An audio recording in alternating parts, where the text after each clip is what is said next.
এই আফ্রিকানের সাথে বাংলাদেশি দুই তরুণী, ঘটনা কি তা নিশ্চিত হবার জন্য আরো কিছুক্ষণের অপেক্ষা। ঘণ্টাখানেক পর তারা বেরিয়ে গেলেন।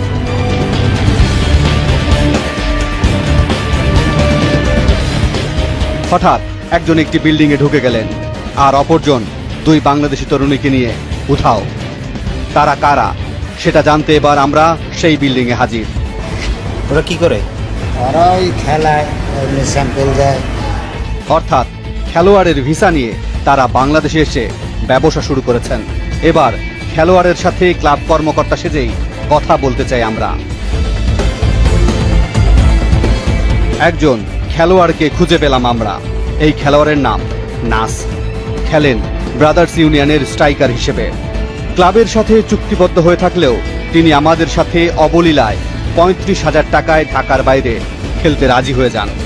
অথচ এভাবে ক্লাবের চুক্তি ভঙ্গ করে অন্য কোথাও খেলা একেবারেই নিষিদ্ধ। বিজয় দিবস উপলক্ষে খেলা হবে এবং আমরা বিজয় করতে চাই। This one you bring 35,000. 35,000. No, 3 players. Total 35,000 টাকা। Because if I would say individual maybe one player, least I play Tanga is 15,000. Naser বিষয়ে একটু খোঁজ খবর নেওয়া দরকার। 2012-13 সালের বাংলাদেশ প্রিমিয়ার লিগে ব্রাদার্স ইউনিয়নের চুক্তিবদ্ধ খেলোয়াড়ের তালিকায় সন্ধান করি আমরা। দেখতে পাই এই নাস নামের কোনো খেলোয়াড়ই সেখানে নেই। বাংলাদেশ ফুটবল ফেডারেশনের নিয়ম অনুযায়ী ক্লাবের সাথে চুক্তিবদ্ধ বিদেশি খেলোয়াড়রা বাইরে কোথাও খেলতে পারবেন না। শুধু তাই নয়, সংশ্লিষ্ট ক্লাবগুলোর তত্ত্বাবধানে এই বিদেশি খেলোয়াড়দের আবাসিক ব্যবস্থা থাকার কথা, কিন্তু খেলোয়াড় কিংবা ক্লাব কেউই মানছেন না এই নিয়ম। এই খ্যাপ খেলায় যে টেন্ডেন্সি এবং খ্যাপ খেলার মাধ্যমে যে তারা যে অর্থ উপার্জন করে, এ থেকে দেখা যায় যে তারা আসলে এখানে থেকে যাওয়ার একটা প্রবণতা তৈরি হয়। সবচেয়ে ভয়ঙ্কর তথ্য, খেলার কথা বলে এদেশে এসে ভিনদেশে এসব লোকজন মাদক, জাল টাকা ও নানান অপরাধমূলক কর্মকাণ্ডে জড়িয়ে পড়ছেন। You know, Bangladesh is not easy to get work permits, but when team invite you to come, you can get Simon visa before league finish, then you go back to your country. নজর দেয়া যাক এসব বিদেশি খেলোয়াড়দের স্বাস্থ্য পরীক্ষার দিকে।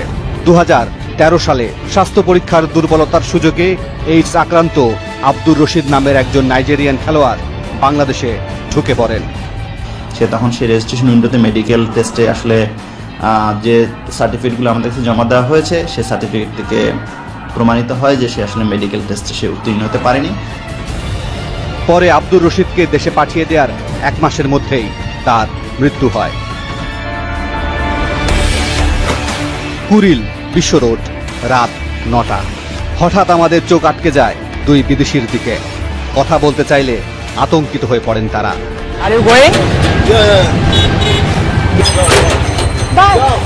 পরে আমাদের কথা হয় বিদেশিদের কাছে থাকা মেয়েটির সাথে। আপনার ফ্রেন্ড নাকি? ফ্রেন্ড কই যাবে? তো আপনি রেখে গেল কেন? শুধু যে খেলোয়াড় কিংবা পর্যটকের আড়ালে এসব হচ্ছে তা কিন্তু নয়, আরো বিভিন্নভাবে ফাঁদ পেতে নিজেদের আখের গুটিয়ে নিচ্ছেন এসব ভিনদেশি অপরাধীরা। আর কে কোথায় কি করছেন সেসব আমরা জানতে চাই। তাই এবার আমাদের গন্তব্য রাজধানীর অভিজাত আবাসিক এলাকা উত্তরায়। বিদেশিদের পছন্দে এখন তুঙ্গে রয়েছে উত্তরা আবাসিক এলাকা। অভিযোগ আছে এই এলাকার বিদেশিদের কাছে সবকিছুই পাওয়া যায়। আমরা মাদকের সন্ধানে নজর দিয়েছি উত্তরা 12 নম্বর সেক্টরে।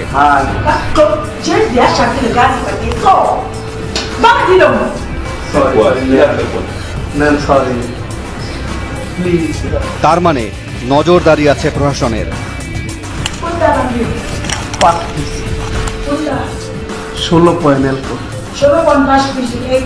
4 পিস।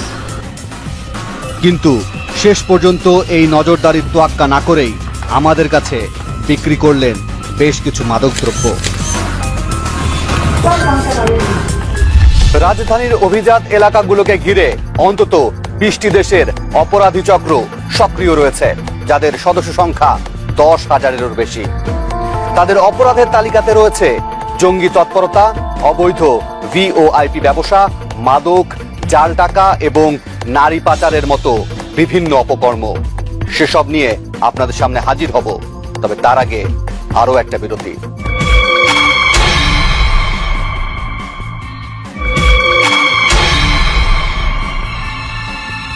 এবার একটা পরিসংখ্যান দিয়ে শুরু করতে চাই।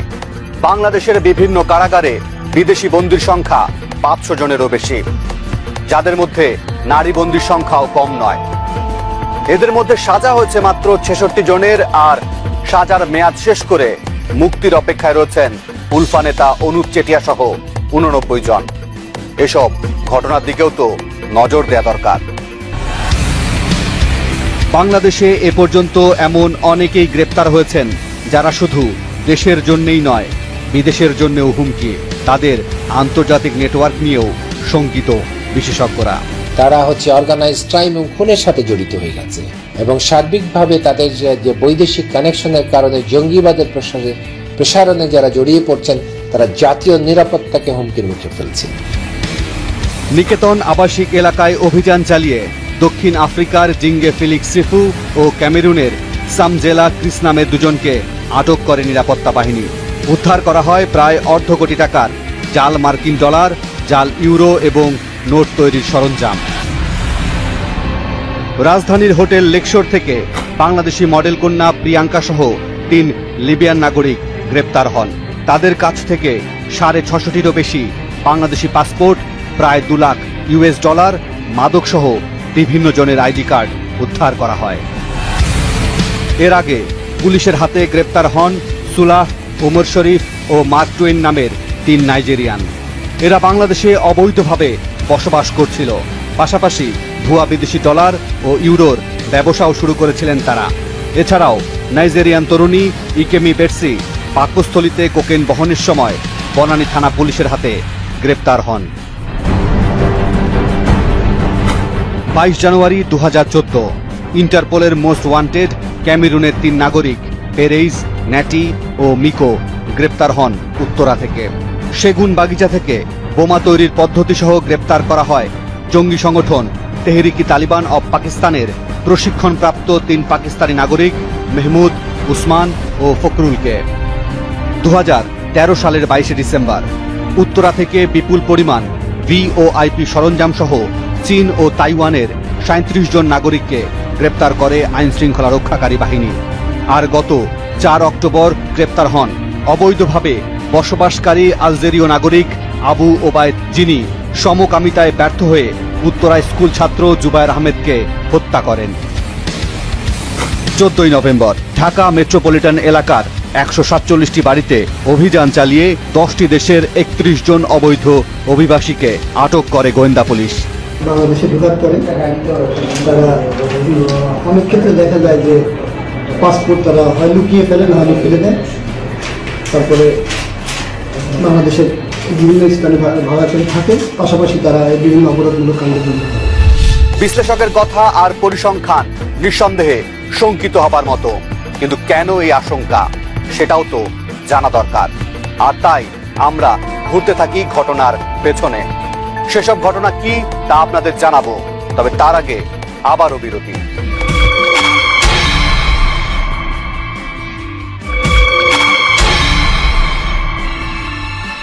বিরতির আগে আপনাদের বলেছিলাম এসব অবৈধ অভিবাসীদের সাথে থেকে আমরা আপনাদের জানাবো তারা কি কি ধরনের অপরাধমূলক কর্মকাণ্ডে জড়িয়ে পড়ছেন। তারা যে শুধু অপরাধী করছেন তা কিন্তু নয়, বরং এদেশে অপরাধের বিস্তারও ঘটাচ্ছেন। ক্ষেত্র বিশেষে তারা এদেশের সার্বভৌমত্বের জন্য হুমকি হয়ে উঠছেন।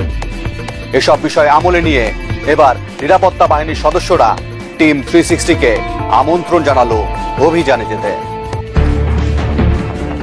উত্তরা 4 নম্বর সেক্টর, রাত 11টা। চলছে মাদকদ্রব্য নিয়ন্ত্রণ অধিদপ্তরের অভিযান, সাথে টিম 360। অভিযানের শুরুতেই আসে বাধা।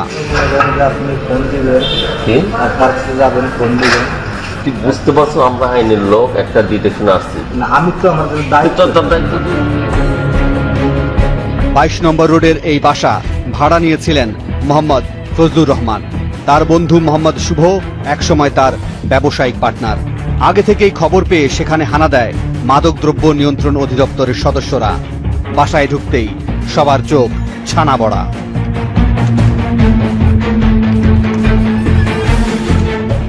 আটজন বাংলাদেশি তরুণীর সাথে ধরা পড়েন একজন সুদানি ও 3 জন বাংলাদেশি যুবক। এখানে জব জব কিসের জব? আমি জব করি না, আমি কালকে চলে যাব। কিসের জব করে? আল্লাহ আস্তাগফিরুল্লাহ আল-আযীম। জিবল انا عملت لكم شنو انتو কিসের জব করেন এখানে? وات কেন জব না? হ্যাঁ, তাহলে বাংলাদেশে কি করেন? Wait, let me call. হ্যাঁ, I don't know anything. Go, you come here.